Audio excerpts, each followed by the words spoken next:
I'm not saying that Alberta would leave or join, but I'm saying the polls suggest a number of Albertans or a number of Canadians are open to the idea.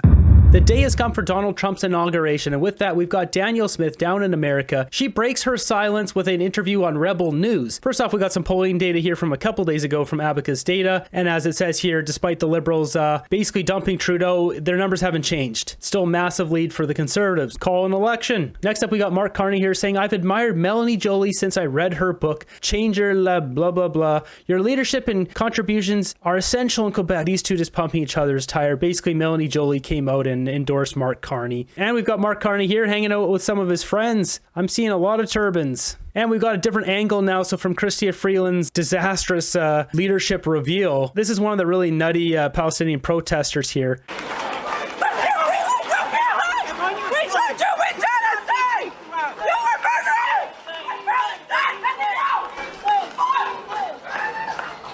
Send that one back. The cuckoo clock has struck 12. Someone in here calling her a banshee. She really does sound like a banshee. Next up, we got this one from Danielle Smith. So she's down for the inauguration for Donald Trump. It says great meeting with TC Energy and CEO Francois Poirier today in Washington, D.C. So she's making relationships down here. She's doing a good job. She's really taking advantage of these opportunities to meet these people and get better relationships going before the new administration gets into power there. She's coming out swinging again, says Central and Eastern Canadians have been unknowingly funding the Russian government by purchasing their oil, enabling their fight against Ukraine. The Russians have been using their shadow fleet to avoid detection by refining their oil in foreign intermediate countries, then exporting it to Canada. A true Team Canada approach would be addressing this critical security concern. It's time to build an Energy East and Northern Gateway pipelines to displace Russian oil, achieve energy independence, and ensure we have a diversified customer base for Canadian energy moving forward. So she's coming out here with some heavy-hitting facts here, pushing back. Don't forget, Justin Trudeau turned down supplying the EU with our LNG. I mean, he's turned down so much. He's done his absolute best to hurt us. We've got this one here, so posted by Karima Lawyer here. So this was at Karina Gould's event. She makes fun of it here. It says coffee and snacks at Karina Gould's event to launch Liberal leadership campaign. The $350,000 entry fee for nominees seems to have cut into the food budget.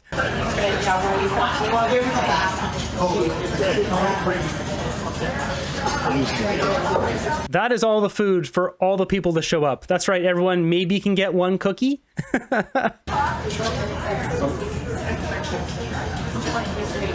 Did you see any other Liberal MPs there in support of Gould's leadership campaign? So I believe Pam Damoff was there. I think that's her name. I don't know if anyone else was. Seriously, coffee after church service has better buffet than that. This comment here, tell me Karina couldn't care less about winning this election without telling me. So that's exactly it. This is all a setup. She's not going to win this. She knows. They're planting Carney. They're using her as a deflection, distraction, trying to hurt Freeland. It'd be interesting to understand how Karina financed the $350K. So they can only put in $25,000 of their own money, and the rest has to be raised through those $1,700 donations, up to $1,700. That's a lot of donations. If she put in $25,000 of her own, so she had to raise $325,000, and she was getting maximum $1,750 donations from every single person, she'd have to find 185 people to pay that, which is insane because how many people are going to pay that much money for Karina Gould to lose? Next up, we've got this one posted on the Canadian PM account here. It says Prime Minister Trudeau announced that he'll hold a cabinet retreat in this region here in Quebec. Another cabinet retreat, another way to waste our money. We all know what happens at these. They spend a lot of money on food. They fly over to some place.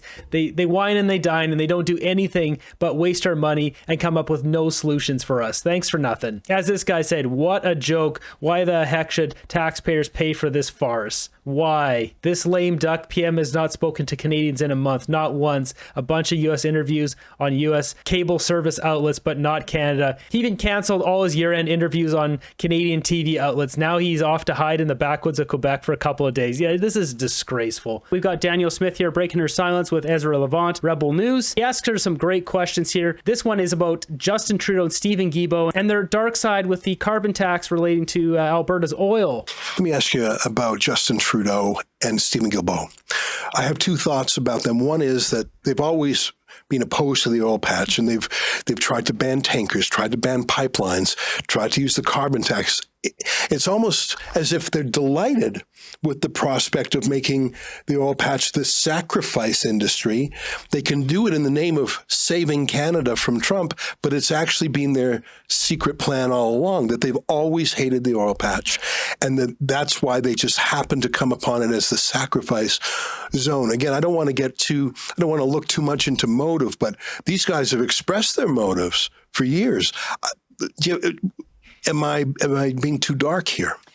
I want to acknowledge that we do have the Coastal GasLink pipeline that has been built, which will allow us to get our liquefied natural gas to the world. And we do have the Trans Mountain pipeline that was built. But we don't have built is Northern Gateway, which we needed, Energy East, which would have actually helped our eastern neighbors. We don't have $125 billion worth of projects that were so unsettled by the uncertainty that the federal government created that they just shelved their project. So Energy East is the one that would have gone across to the east and not down into America, because right now I've showed it in previous videos, but those pipelines go down into Michigan. If we had it going across to the east, then the threats of American tariffs wouldn't be threatening Canadian oil going across to the rest of Canada. Really, we need to get opened up to the world and just be able to operate by ourselves and not be reliant on America. It's not a good position for us to be in. So yes, there have been some minor movements towards increasing the amount of egress, but we could have done so much more. And so I think the problem with the Liberals is that in their moments of honesty, they tell you what they really believe. They say they were going to shut down the oil sands. You've got Stephen Guilbeault, who clearly wants to keep it in the ground. And this is the problem, is that they now have to pivot, because we now have an American partner that may want to restart discussions about egress, whether it's Keystone XL or something else. We have an American partner who now wants energy dominance. And the way the Americans get energy dominance is because Canada is able to export to the Americans, and then the Americans are able to export to their friends and allies around the world. We've also got Mark Carney and Chrystia Freeland both backpedaling on the carbon tax, which just inherently hurts their argument against Alberta's oil. Trudeau goes and just does whatever he wants and tries to put tariffs on there. Not only will that be directly attacking Alberta, but it also will hurt the Liberal Party and Mark Carney, the plant they want to try to put in as leader of the Liberal Party. So will he do that? I mean, maybe. He's an absolute idiot, so it's possible. The Americans get energy security and affordability is because our discounted Canadian oil goes into U.S. refineries so that it can make cheap products with the help of 1.5 million American laborers to value add those products. These are selling features for us. So the federal government recognized that energy could be used as a point of leverage, but not by threatening to sell less, by promising to sell more. And that's why I'm here, is that we want to double our production. We want to double the amount going to America. We want to help them with their aspiration of energy dominance. And I think that that is a strategy that will help all of Canada. If we can say, we are your best friend, neighbor, we realize your aspirations, we can help you achieve them, we can be a partner in global energy security, there's no way that they would tariff Canada. And that's the point that I'm trying to make. That's so smart, because say if I think last year we exported $117 billion of oil, something like that, and then they went and made $200 billion off of our oil by refining it and then selling it. We'll say if we export $200 billion worth and they make $400 billion. How do you turn that deal down? That just makes them richer. It's adding like 1.5 million jobs in America. If we double that, that could potentially increase that a lot more. Maybe not double it, but maybe it's like 2 million jobs or 1.75 million jobs, something like that. That just makes their country better. We sell more oil. There's more money in Canada. It's a win-win. I like this approach. He's taking the right approach here, trying to make relationships in America and not just insulting Donald Trump and anyone that gets in the way. But Captain Schmuck at this point, he's checked out. He doesn't care. You can just see the look on his face anytime he's on camera. He does not give a rat's about anything. Well, it comes back to ethical oil or conflict oil. They have to choose, and Canadian oil is the most ethical. Listen, I want to be very respectful of your time, and I really appreciate you jamming me in. But I want to talk one more minute about something that I think started as a joke or a trolling and is now a little bit serious. Donald Trump, when he first met with Trudeau at Mar-a-Lago, made a joke about the 51st state. But I think he saw that Trudeau was thin-skinned about that, so he's made a few tweets about that. I think what started as a joke, unfortunately, could become, I think there could be a unity crisis if, not Trump, but if Trudeau tries to use the oil patch as a weapon.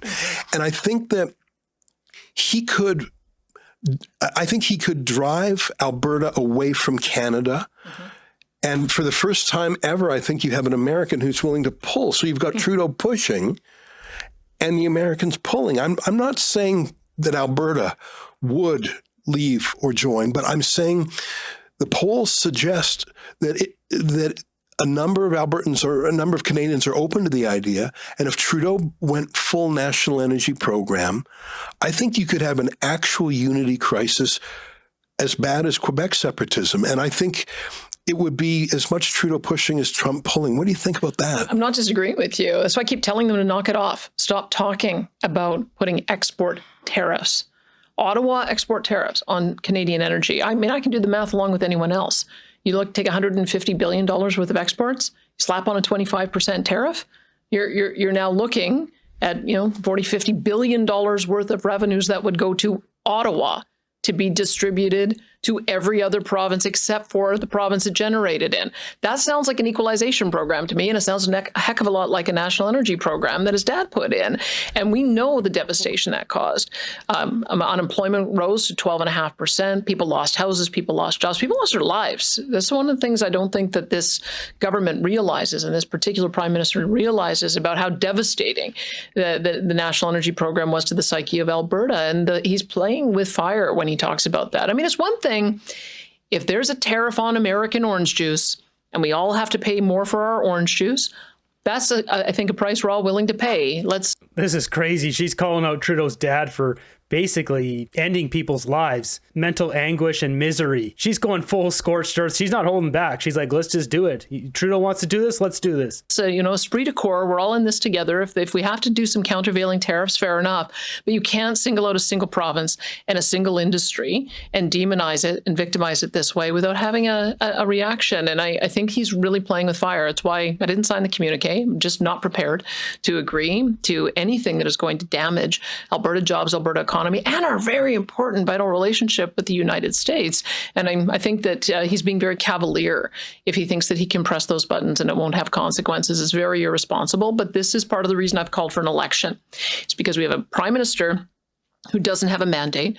And now we have a Liberal Party in the middle of a race who are making political decisions for their own personal benefit. And I think sacrificing the interests of Canada as a whole. And it's not acceptable, which is why we need to be down here representing an alternative view. We think the responsible view, and we hope that it results in an improved relationship and benefits all of Canada. Well said, Danielle Smith. She's down there doing a good job representing Canada and trying to make a real deal here, which just is beneficial to both sides. You got Captain Schmuck, Justin Trudeau, just running his mouth like a complete idiot, like he always does. You got premiers trying to guide the ship away from the iceberging. Justin Trudeau's like, I can hit it. We are so done with that guy. Can we not get rid of him? I sense that Doug Ford might be willing to go to the polls with this as an issue. He said, well, I don't have a mandate on this. Someone came, I live in Toronto, some conservatives came knocking on my door, some provincial conservatives. I think an election is coming there. Would you consider having an election where defending Alberta's oil patch and promoting it was the critical issue? If this crisis came, if Trudeau tried to get the other premiers to gang up on Alberta to make it a sacrifice zone, would you consider going to the polls to get a mandate to fight back hard? I have a mandate to fight back hard. I ran the last election. I'm putting Alberta first. I'm doing exactly what I said I would do, and people shouldn't be surprised by that. I'm hoping, what I would like is some stability. I would like a federal election so we can get somebody in there with a mandate for 4 years.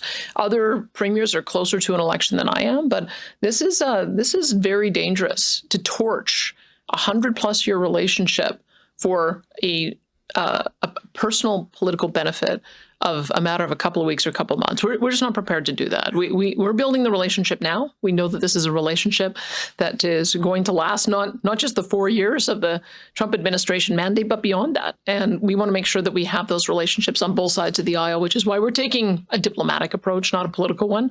And we're very dismayed to see how this is escalating, and I think in danger of really damaging the relationship permanently. We don't want that to happen. Wow, Danielle Smith here taking numbers. She's basically vocalizing what she said in that letter with Justin Trudeau's dad, and Trudeau now trying to destroy Canada, and she won't do that. She won't put the tariffs on, hurt Alberta, increase the taxes, $50 billion lost revenue for Alberta. It's kind of sad that we have a premier out here trying to represent Canada and work this through instead of our prime minister, who's a complete buffoon. Who are your allies? Do you have any allies amongst the premiers? Do you have any allies? You mentioned some American allies, but other people. I mean, I hate this ganging up on Alberta. It's the worst caricature of an anti-Alberta bigotry that I grew up with in Alberta. It just, and I had thought it had passed. Do you have any friends in Canada on this issue, allies? I would say that what I like about the COF table, Council of the Federation, is when we come together as a group of premiers and we write a communique, we go through it line by line to make sure everybody is comfortable with what's in it.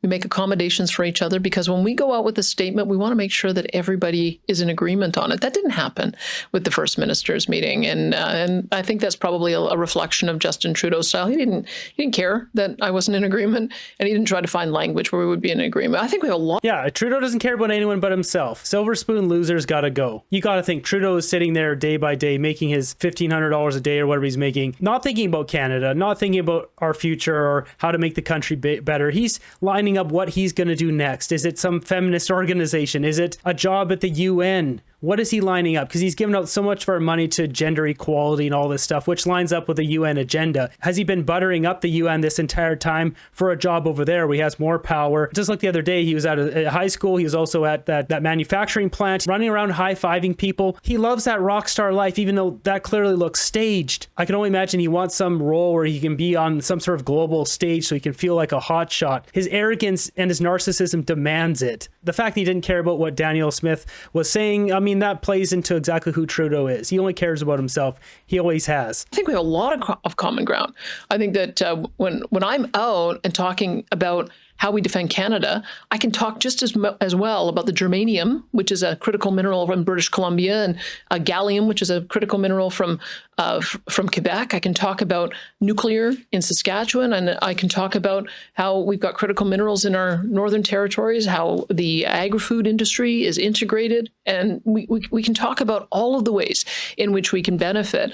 I happen to lead with oil and gas because it is the most important export Canada has. 25% of our exports are oil and natural gas. Yeah. We also know that that is what the Americans are looking for now for energy security and energy dominance. But I would say that by leading with the things the Americans care about, we'll be able to, I think, reset the relationship for all of Canada. So I promote my colleagues and friends and the economies of the other provinces as well. But we simply will not allow Alberta to be singled out by an Ottawa-based tax that is generating revenue to be distributed in the rest of the country. That is not a game that we want to see played. We want to make sure that we can find areas of common agreement.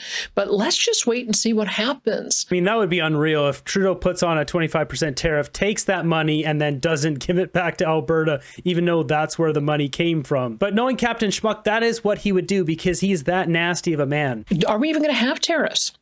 If we are, what do they look like? Is it possible we can avoid them if we demonstrate that we take border security seriously? Is it possible we can avoid them if we meet our NATO commitment? Is it possible we can avoid that if they see that we are a partner in national security for them? Those are the things that we should be leading with, as opposed to saber waving and acting as if we can win a tariff war. We can't win a tariff war with an economy that's 10 times our size. We've got to take a different approach. We've got to take a diplomatic approach first. That's what I'm doing. Jumping over to the comments here, there's a lot of support for Danielle Smith. Danielle Smith has done more work for Canada just this week alone than Trudeau has done in 10 years. Danielle Smith, it's nice to have adults in the room. I'm proud to have her represent Canadians. Great lady, loves this country. Thank you, Danielle Smith. God bless us, Premier, and protect her. Good work, woman. Finally, a real Canadian representing Canada. Next up, we got this one, someone we don't want to be PM, Karina Gould here. She's on CBC. Asked about the carbon tax. Okay, one of the areas, sorry to interrupt you, one of the areas, of course, where people are concerned about affordability is the carbon tax. Yes, there's a rebate. People got it just this past week, but it has become a very contentious issue. Mm-hmm. Would you scrap the consumer carbon tax? So I just want to tell you one of the things that I love about Canadians, because what I love about Canadians is when there's a challenge, they're looking for a solution. And when I was doing consultations on our climate change policy, one thing that Canadians asked me over and over again was, how can I help reduce my own emissions? I think when it comes to... No, people are not asking that. People are asking, how can I afford to buy bread or milk or eggs or vegetables, things that have gotten way out of control in price? How can I afford my rent? How can I afford to put gas in my car? They're not saying, how can I get the new hybrid, this and that, so I can eco-green footprint myself a little bit better? All she does is lie. She's arguably one of the biggest liars in the Liberal team. She might be on par with Justin Trudeau in that level of lying. I think when it comes to the consumer price on pollution, Canadians are saying, okay, I care about climate, but is this the right policy for me? And so what I'm looking to do is say, how do we make big polluters pay more because pollution shouldn't be free? And how do we create programs and incentives for Canadians to make the decisions that they want to make? You know, people want to buy EVs, they want to buy hybrids, but they're too expensive. So how can we help them achieve those objectives? They want to reduce their emissions. Is that a yes, Minister? Is that a yes, Minister? I'll have more to say on this, but what I can say, Rosie, is that what I want to do is make sure that we're helping Canadians make the decisions that they want to, afford those decisions, because what I understand about Canadians is that they care about the climate change, they care about reducing their emissions. This woman is nuts. So this was recorded just before her big reveal. Her big reveal is she doesn't want to increase the carbon tax come April 1st, but keep it as it is. Great policy, just earth-shattering stuff, Karina. And they're looking for ways that they can help do that, but in a way that is more affordable, because Canadians are struggling right now. And so this is what I'm going to be proposing, and I'm looking forward to having more to say on that. So Canadians are struggling, so you're not going to further increase the carbon tax. Just keep it where it's at so people can struggle at this current level. Thanks, useless. Gould wins Eggo Award for Waffle of the Week. Interesting. Did you know the $350,000 entrance fee deadline beginning January 30th? Free publicity ride. Canada's Karen. Yeah, is she going to raise this money? There's going to be some ties. World Economic Forum have a whole network of people put that money together. The money has to, I think it's limited to $1,750 per person. So you can't have just the WF or some big corporation just dump in $300,000 and call it a day. But I'm sure they've got ways to kind of shuffle money around and then give people to donate, which goes against the democratic process. But I mean, look at Trudeau in China. They'll find a way to do this, or maybe she'll just back out last minute, but kind of hurt Freeland in the process, gather some people around her and then send them over to Carney. There's something going on in the background here because they clearly do not like Chrystia Freeland anymore. Everything right now is a distraction. Carney is the plant. No one else will run against him. Maybe the other Freeland. Once again, somebody posting Karina Gould's riding here. She's not going to win that. She knows that. This is all a big act. Next up, we got this one from America. So we've got protesters lining up at Trump's inauguration here. It says, are they planning an insurrection? Right now, we need to organize. We need to get in. So the woke left are already having a meltdown before a day before this is even happening. Formation. That's what DC, Free DC is doing. So this clip was filmed yesterday. These people are just standing out here protesting. Look how many of them there are. And to round out this episode, we've got more of these friendly characters doing more of this crap in our streets. This time it's in Montreal with their smoky bits.